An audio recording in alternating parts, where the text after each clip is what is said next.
अमेठी से चुनाव लड़ सकते हैं राहुल गांधी। कांग्रेस ने खरीदा राहुल के नाम का नामांकन पत्र। कल है नामांकन की आखिरी तारीख।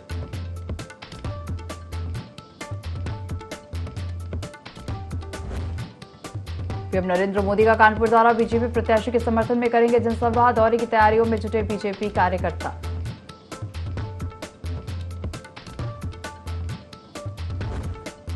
अखिलेश यादव के गढ़ में गरजे सीएम योगी आदित्यनाथ। एटा में बीजेपी प्रत्याशी के लिए मांगे वोट। सपा और कांग्रेस पर साधा जमकर निशाना।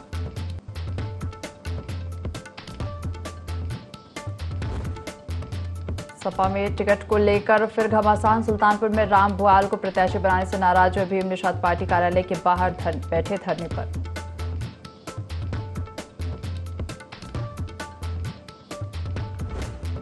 चुनाव प्रचार में जुटे बीजेपी प्रत्याशी साक्षी महाराज। विपक्ष पर साधा जमकर निशाना। राम मंदिर बनने पर जताया पीएम और सीएम योगी का आभार। असदुद्दीन ओवैसी को लिया आड़े हाथ।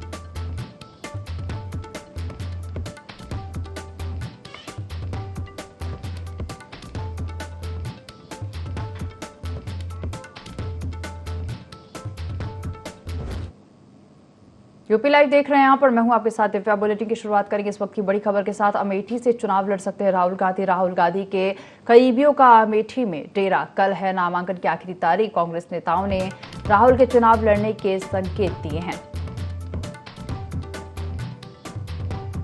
राहुल गांधी अमेठी से चुनाव लड़ सकते हैं। राहुल गांधी के करीबियों का अमेठी में डेरा। कल नामांकन की आखिरी तारीख है। कांग्रेस नेताओं ने राहुल के चुनाव लड़ने के संकेत दिए हैं। अमेठी से राहुल गांधी चुनाव लड़ सकते हैं। राहुल गांधी के करीबियों का अमेठी में डेरा। कल नामांकन की आखिरी तारीख है और कांग्रेस नेताओं ने राहुल के चुनाव लड़ने के संकेत भी दिए हैं।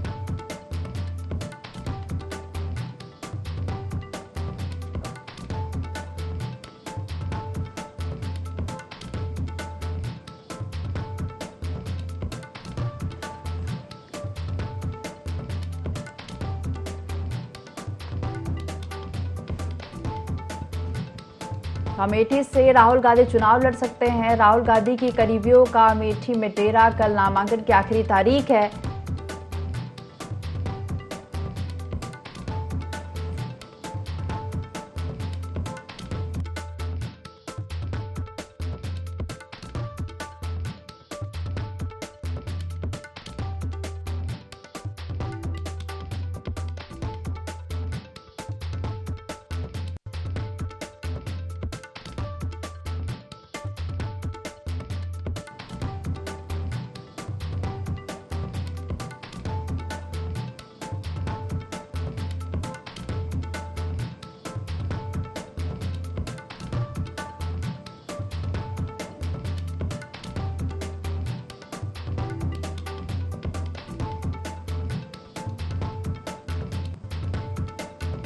अमेठी से राहुल गांधी चुनाव लड़ सकते हैं।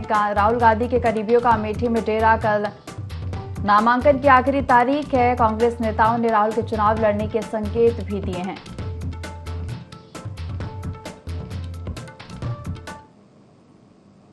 अमेठी से राहुल गांधी चुनाव लड़ सकते हैं। राहुल गांधी के करीबियों का अमेठी में डेरा। कल नामांकन की आखिरी तारीख है। कांग्रेस नेताओं ने राहुल के चुनाव लड़ने के संकेत भी दिए हैं। राहुल गांधी अमेठी से चुनाव लड़ सकते हैं। राहुल गांधी के करीबियों का अमेठी में डेरा। कल नामांकन की आखिरी तारीख है। कांग्रेस नेताओं ने राहुल के चुनाव लड़ने के संकेत भी दिए हैं। इसी पर ज्यादा जानकारी लेंगे। संवाददाता अश्विनी हमारे साथ फोन लाइन पर जुड़ गए हैं। अश्विनी, अमेठी से राहुल गांधी चुनाव लड़ सकते हैं और नामांकन की कल आखिरी तारीख है। जी देखिए, आपको बता दें कि उत्तर प्रदेश में अमेठी और रायबरेली को 20 तारीख को मतदान होने हैं, जिसकी अगर नामांकन की बात की जाए तो कल आखिरी तारीख है। मगर अभी तक कांग्रेस की ओर से उत्तर प्रदेश की इन हाई प्रोफाइल सीटों में बात करें तो किसी प्रकार से प्रत्याशी के नाम घोषित नहीं किए गए हैं। मगर सूत्रों के हवाले से बड़ी खबर है कि अमेठी से राहुल गांधी चुनाव लड़ सकते हैं। अगर बात की जाए अन्य जगहों पर अगर बात करें तो जहां पर सभी तरीके से प्रत्याशी उनके घोषित हो चुके हैं, वहीं रायबरेली और अमेठी कहीं न कहीं अछूता रहा है और कल लास्ट डेट है। आज शाम तक की नाम फाइनल हो सकते हैं। वहीं राहुल गांधी के कयास लगाए जा रहे हैं कि वहां से चुनाव लड़ सकते हैं। जी अश्विनी, जानकारी साझा करने के लिए आपका धन्यवाद। राहुल गांधी अमेठी से चुनाव लड़ सकते हैं। और राहुल गांधी के करीबियों का अमेठी में डेरा।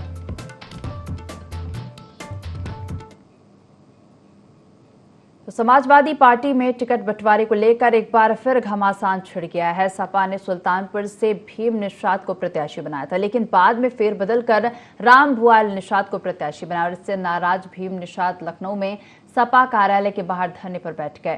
भीम निषाद अखिलेश यादव से मुलाकात का समय मांग रहे हैं। बड़ी बात यह है कि कार्यालय में मौजूद होने के बाद भी अखिलेश यादव ने भीम निषाद से मुलाकात नहीं की।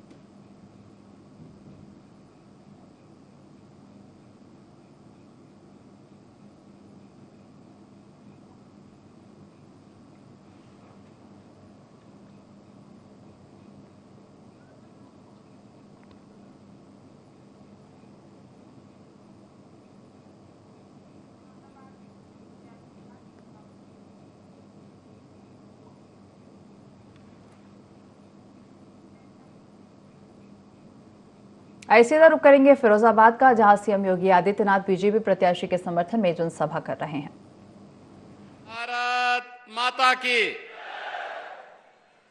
जय श्री राम, जय श्री राम। सिरसागंज वाले महाकालेश्वर बाबा की, महाकालेश्वर बाबा की।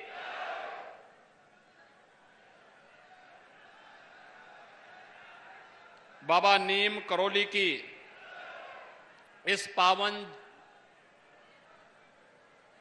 स्थली को कोटि कोटि नमन करते हुए सिरसागंज और फिरोजाबाद से जुड़े हुए आप सभी बहनों और भाइयों का मैं हृदय से स्वागत करता हूं, अभिनंदन करता हूं। मंच पर उपस्थित भारतीय जनता पार्टी के जिला के अध्यक्ष श्री उदय प्रताप सिंह जी, महानगर अध्यक्ष राकेश संखवार जी, केंद्रीय मंत्री प्रोफेसर एसपी सिंह बघेल जी, सांसद डॉक्टर चंद्रसेन जादौन जी, प्रदेश उपाध्यक्ष श्री ब्रिज बहादुर भारद्वाज जी, माननीय सांसद श्री बाबूराम निषाद जी, महापौर श्रीमती कामनी सुरेंद्र राठौर जी, हमारे माननीय विधायकगण श्री मनीष असीजा जी, प्रेमपाल धनखड़ जी, रामचंद्र प्रधान जी, पूर्व विधायक श्री हरिओम यादव जी, राम गोपाल पप्पू लोधी जी, ओम प्रकाश वर्मा जी, शिव सिंह चक जी, मंच पर उपस्थित भारतीय जनता पार्टी और एनडीए के लोकप्रिय प्रत्याशी ठाकुर विश्वदीप सिंह जी और उपस्थित सभी बहनों और भाइयों, लोकसभा चुनाव के क्रम में एक बार फिर से मुझे फिरोजाबाद की जनता जनार्दन से अपील करने के लिए आपके बीच में आने का अवसर प्राप्त हुआ है। बहनों और भाइयों, अब तक 2 चरणों में चुनाव संपन्न हुए हैं और तीसरे चरण में 7 मई को आपको भी देश के भाग्य के फैसले करने के लिए लोकतंत्र के इस महापर्व में सहभागी बनना है। बहनों और भाइयों, 2 चरणों के चुनाव के रुझान बताते हैं। पूरे देश के अंदर अब तक 8 राज्यों में मैं भी गया हूं चुनाव प्रचार के लिए। एक ही स्वर गूंज रहा है और वह है फिर एक बार। थोड़ा जोर से आपकी आवाज जानी चाहिए। मैंने कहा ना, आपकी आवाज ऐसी जानी चाहिए सिरसागंज की आवाज की दिल्ली और लखनऊ तक जरूर पहुंचे। फिर एक बार, फिर एक बार मोदी सरकार का। बहनों और भाइयों, केसरगंज से कटा बृजभूषण शरण सिंह का टिकट। बृजभूषण के बेटे करण भूषण को बीजेपी ने प्रत्याशी बनाया है। पहलवानों के विरोध के चलते बृजभूषण शरण सिंह का टिकट कटा है। कल केसरगंज में नामांकन की आखिरी तारीख है और आपको बता दें बृजभूषण शरण सिंह का टिकट केसरगंज से कटा है।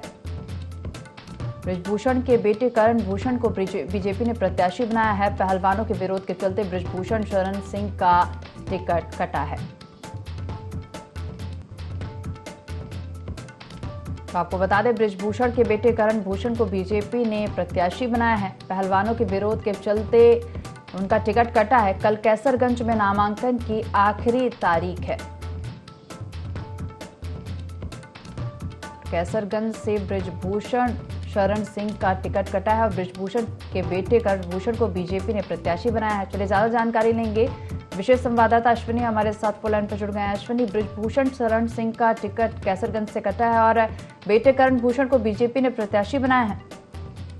जी देखिए, आपको बता दें कि भाजपा ने केसरगंज लोकसभा सीट से भाजपा के जो सांसद दुष्यंत सिंह हैं उनका टिकट काट के उनके बेटे को उम्मीदवार बनाया है। ऐसे में बात की जाए, बीते दिनों सांसद दुष्यंत सिंह के द्वारा एक बयान दिया गया था, केसरगंज का नाम हिंदुस्तान ही नहीं बल्कि पूरी दुनिया में नजर आएगा, जिसको लेकर पूरी तरीके से उनके कई वो काफी चर्चा में रहे थे। इससे पहले यौन शोषण मामले में काफी चर्चा में रहे, जिसके बाद उनका टिकट कटा है और अगर बात की जाए तो उनके बेटे को दिया गया है। वहीं प्रत्याशी उनका नाम घोषित होने के बाद में उनके बेटे का करण का कल 11 बजे शुक्रवार को वो नामांकन दाखिल करेंगे। बृजभूषण सिंह के पहले कयास लगाए जा रहे थे, मगर किसी कारणों बस और वह उनके जो बयान थे उनकी वजह से उनका टिकट कटकर उनके बेटे करण को दिया गया है। जी जशवरी, जानकारी साझा करने के लिए धन्यवाद।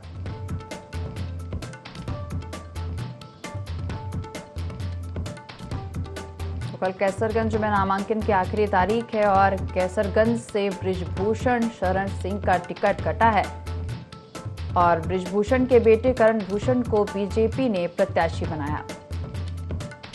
तो आपको बता दें पहलवानों के विरोध के चलते बृजभूषण सिंह का टिकट कटा है।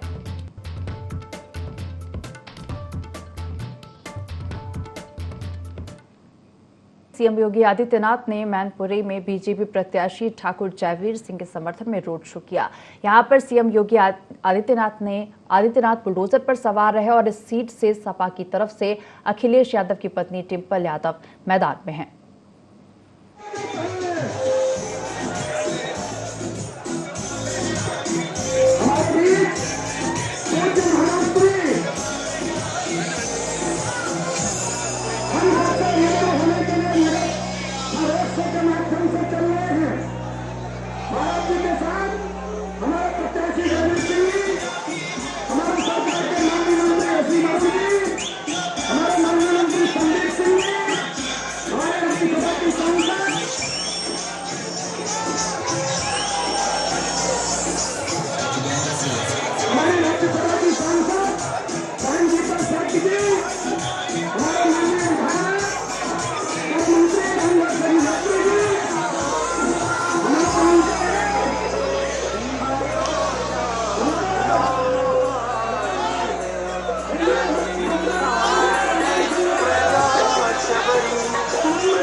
मोदी का परिवार, हमारा मोदी परिवार कोच महाराज जी के नेतृत्व में हमारे यशस्वी प्रत्याशी जयवीर सिंह को जिताने के लिए आज सड़कों पर उतरा है।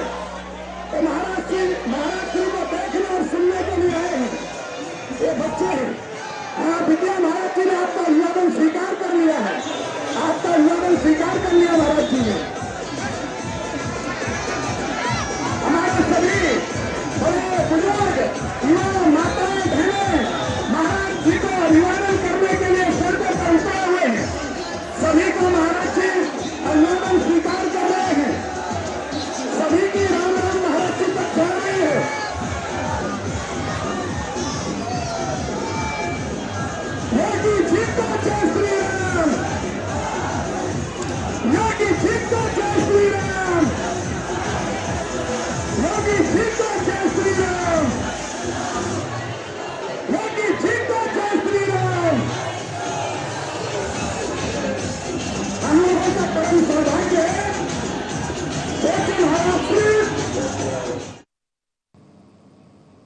अमरोहा से खबर का रुख करेंगे, जहां ट्रैक्टर ने युवक को टक्कर मारी है। हादसे में युवक की मौके पर ही मौत हो गई। मृतक के परिजनों ने जमकर हंगामा किया। परिजनों ने ट्रैक्टर चुराने का आरोप लगाया है। पुलिस ने शव पोस्टमार्टम के लिए भेजा है। सैंदन गली थाना क्षेत्र के बैकपुर मुंडा गांव का यह मामला बताया जा रहा है, जहां ट्रैक्टर ने युवक को टक्कर मारी है। हादसे में युवक की मौके पर ही मौत हो गई है। मृतक के परिजनों ने जमकर हंगामा किया। परिजनों ने ट्रैक्टर चढ़ाने का आरोप लगाया है। पुलिस ने शव पोस्टमार्टम के लिए भेजा है। परिजनों ने ट्रैक्टर चढ़ाने का आरोप लगाया है।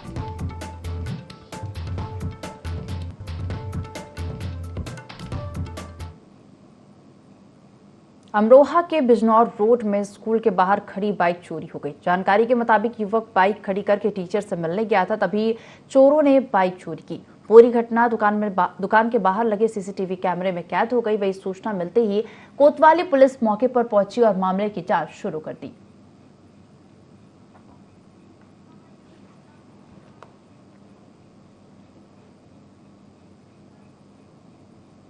कन्नौज में वोटिंग के लिए अजब गजब रणनीति अपनाई है। सौरिक के शिक्षा ने जागरूक मतदाता का कटआउट बनाया। कलेक्ट्रेट परिसर में मतदान के लिए प्रेरित करने वाला कटआउट बनाया गया है। डीएम ने शिक्षक के बनाए जागरूकता कटआउट की प्रशंसा की है। मतदान प्रतिशत बढ़ाने के लिए टीएम लगातार पसीना बहा रहे हैं। मतदाताओं के घर पहुंचकर वोट देने के लिए प्रेरित कर रहे हैं। डीएम ने कहा कि लक्ष्य से ज्यादा वोटिंग कराने की कोशिश होगी। चुनाव आयोग ने 67% से ज्यादा मतदान का लक्ष्य रखा है।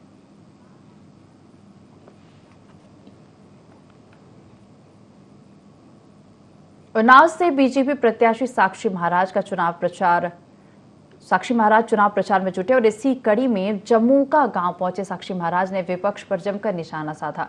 उन्होंने कहा कि एक तरफ राम भक्तों के हत्या तो एक तरफ राम मंदिर बनाने वाले। उन्होंने राम मंदिर बनने पर पीएम मोदी और सीएम योगी आदित्यनाथ का आभार जताया। साथ ही उन्होंने ओवैसी को भी आड़े हाथ लिया।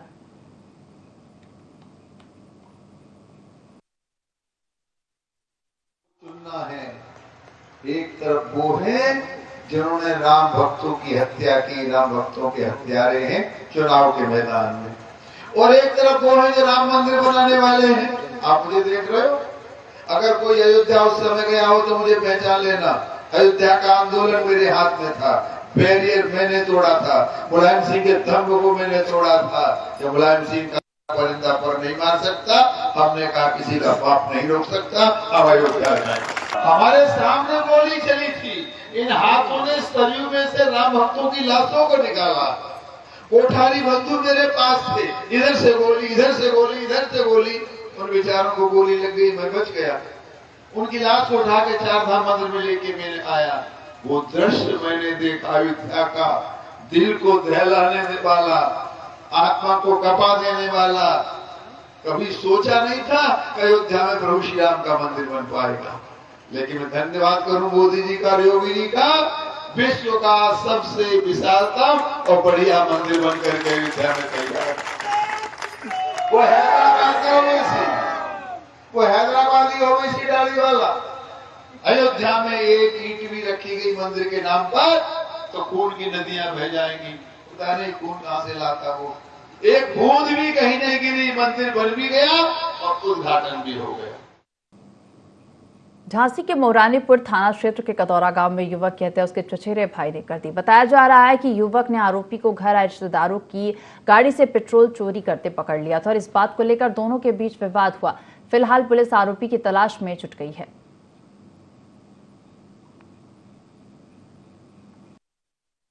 पानीपुर के तदौरा गांव में पुलिस को सुबह 1:25 पे सूचना मिली है कि जयप्रकाश रायकवार, जिसकी उम्र लगभग 35 साल है, उसकी हत्या उसके अन्य चचेरे भाई किश रायकवार ने कर दी है और वो मौके से भाग गया है। पुलिस ने मौके पर पूछताछ की है तो ये पता चला है कि कृष्ण रायकवार और जयप्रकाश के बीच कल लड़ाई हुई थी और ये भी बात पता चली है कि 29/4/2024 को इनके यहाँ रिश्तेदार आए थे तो कृष्ण रायकवार पेट्रोल चोरी कर रहा था तो जयप्रकाश ने देख लिया था और कल ये अपने आंगन में सो रहा था तो उसकी धारदार हथियार से हत्या कर दी गई है। पुलिस ने शव को कब्जे में लिया है। पंचायतनामा पोस्टमार्टम की कार्रवाई कराई जा रही है। घर वालों की तरफ से भी तहरीर नहीं मिली है। जो भी उनके द्वारा तहरीर दी जाएगी उस आधार पर अग्रिम वैधानिक कार्रवाई कराई जाएगी। सीएम योगी आदित्यनाथ एटा दौरे पर रहे, जहां उन्होंने बीजेपी प्रत्याशी के समर्थन में रोड शो कर जनसभा को संबोधित किया और इस दौरान सीएम योगी ने समाजवादी पार्टी पर जमकर निशाना साधा। सीएम योगी ने कहा कि राम को नकारने वाले, आस्था से खिलवाड़ करने वाली सपा और कांग्रेस वोट पाने के अधिकारी नहीं है। सीएम योगी ने कहा कि सपा और कांग्रेस का ये गठबंधन भारत को एक बार फिर से गुलामी की ओर धकेलने की साजिश का हिस्सा है। बहन और भाइयों, राम, भगवान राम के प्रति जो द्रोह करने वाले लोग थे वे भी आपके पास हैं, आपके सामने हैं और राम भक्तों की टोली भी आपके सामने है और इसीलिए मैं आपके बीच आया हूं कि जिन लोगों ने सरदेव कल्याण सिंह जी का अपमान किया, याद करिए कल्याण सिंह जी प्रदेश के मुख्यमंत्री थे, कल्याण सिंह जी की पूर्व गवर्नर भी थे, जनप्रतिनिधि रहे, कई बार विधायक और सांसद भी थे, लेकिन जब उनकी दुखद मृत्यु हुई तो समाजवादी पार्टी ने संवेदना के 2 शब्द भी नहीं व्यक्त किए। बहनों और भाइयों, हमारे नेता को अपमानित करने वाली समाजवादी पार्टी, राम को नकारने वाली समाजवादी पार्टी, आपकी आस्था के साथ खिलवाड़ करने वाली सपा और कांग्रेस क्या आपका वोट पाने का अधिकारी है? क्या आपका वोट पाएगी? क्या अगर इनके कारनामों का मैं किस्से सुनाना प्रारंभ कर दूंगा तो बहनों और भाइयों बड़ा लंबा समय लगेगा। मैं आज आपके बीच में केवल कुछ मुद्दों पे चर्चा करने के लिए आया हूं। मैं अभी यहां पर आया था और मुझे यहां पे बताया गया कि अहल्या समाज को प्रमाण पत्र दिलाने के बारे में। बहनों और भाइयों, अहल्या समाज आजादी के 2-3 वर्षों तक, 4-5 वर्षों तक उन्हें आरक्षण का लाभ मिल रहा था। कांग्रेस की शरारत के नाते उनको उनकी मूल जाति से आरक्षण की सुविधा से वंचित करने का पाप कांग्रेस ने किया है, कांग्रेस ने। और याद करिए, अहल्या समाज को मैंने इस बुलेटिन में फिलहाल इतना ही। आप देखते रहिए i24। नमस्कार।